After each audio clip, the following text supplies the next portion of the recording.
Hello and welcome back once again. आज से हम स्टार्ट करने वाले हैं इंडियन इकोनॉमिक डेवलपमेंट, जिसकी वेटेज जो है वो सीबीएसई टर्म 1 में 40 मार्क्स में से 22 मार्क्स जो वेटेज है that is for Indian economic development.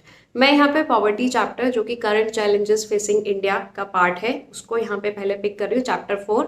And यहाँ पे मैं एक चीज क्लियर करना चाहूंगी कि मैं स्ट्रिक्टली एनसीईआरटी को फॉलो करने वाली हूँ फॉर इंडियन इकोनॉमिक डेवलपमेंट, और आपको भी यही सजेशन रहेगी कि please follow NCERT for Indian economic development. Starting करते हैं introduction of the chapter.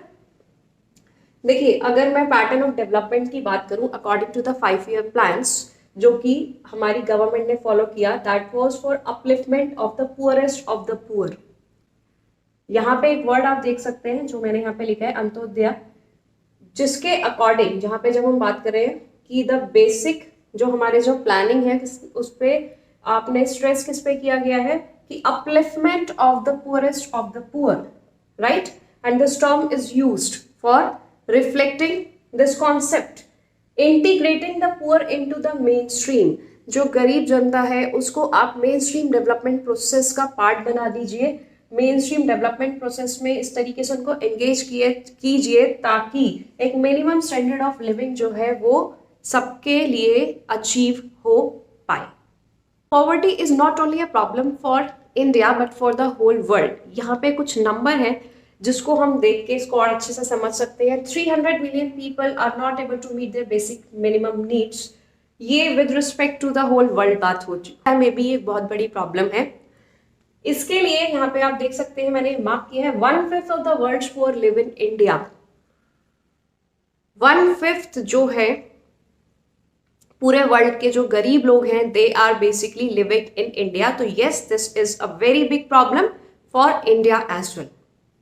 Poverty has many faces. ये जो हमने यहाँ पे वर्ड्स यूज किए हैं, पॉवर्टी हैज मैनी फेसेस, क्यों यूज किए गए हैं एनसीईआरटी में भी? बिकॉज पॉवर्टी की अगर हम बात करें तो it's keeps on changing from place to place across times. अब से 50 साल पहले जो हम डेफिनेशन दे रहे थे पॉवर्टी की वो सेम आज की डेट में नहीं है। एक टाइम था जब बोला जाता था कि if the basic minimum needs आपकी है रोटी कपड़ा मकान। आज की डेट पे बेसिक मिनिमम नीड्स सिर्फ रोटी कपड़ा मकान नहीं है, clean drinking water, sanitation, education, health facilities ये भी हैं। तो अगर कोई इनको एक्सेस नहीं कर पा रहा तो भी हम उसको पुअर ही बोलेंगे, राइट? तो पॉवर्टी जो है वो चेंज होती है जगह से, according to the place, according to the times. तो obviously it keeps on changing, एक फेस हम बोल सकते हैं। Then it has many dimensions, जिसको कि हम वेराइटी ऑफ इंडिकेटर्स के बेसिस पे बोल रहे हैं कि इट हैज मेनी डायमेंशंस। वो कौन कौन से डायमेंशन है जिनको हम यहाँ पे, कौन कौन से बेसिकली इंडिकेटर्स हैं जिसके बेसिस पे हम बोल रहे हैं कि पॉवर्टी हैज मेनी डायमेंशंस? पहला है level of income and consumption. Obviously income and consumption एक फैक्टर है जिसके बेसिस पे हम पुअर और नॉन पुअर को क्लासिफाई कर रहे हैं। दूसरा सोशल इंडिकेटर्स। ये सोशल इंडिकेटर्स क्या है? एजुकेशन फैसिलिटीज एक्सेस है नहीं है, जॉब अपॉर्चुनिटीज एक्सेस है नहीं है, कितना लिटरेट है, इलिटरेट है, तो ये सब जो है आपके सोशल इंडिकेटर्स है। Then how much that person is vulnerable to various type of risk.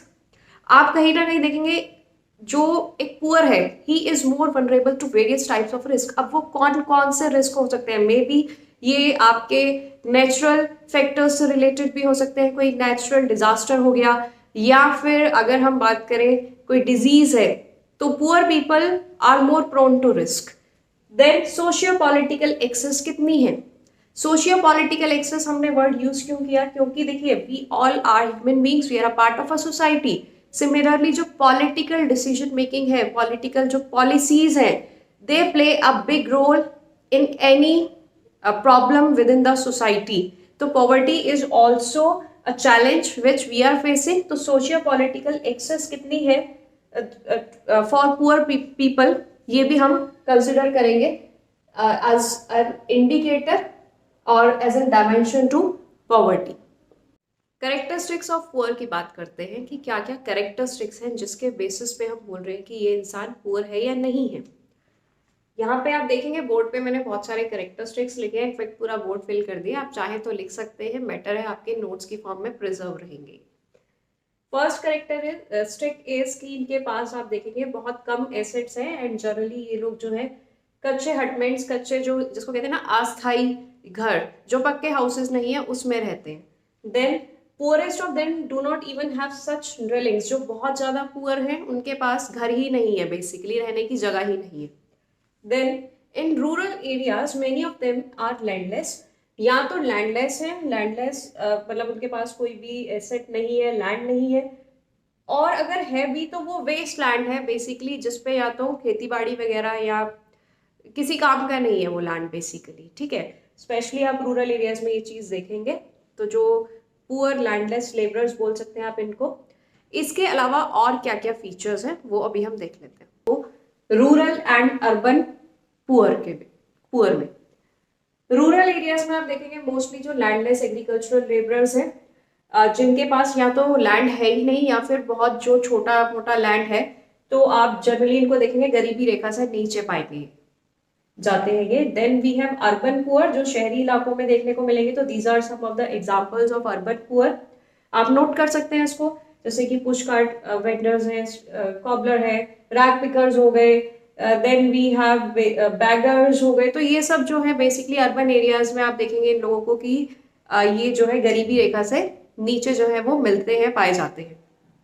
तो ये आप यहाँ पे रूरल और अर्बन पुअर की यहाँ पे बात करी जा रही है। प्लस यहाँ पे एक स्टेटमेंट दी जाती है कि जो पॉवर्टी है वो रूरल एरिया से स्पिल ओवर होती जा रही है अर्बन एरियाज में।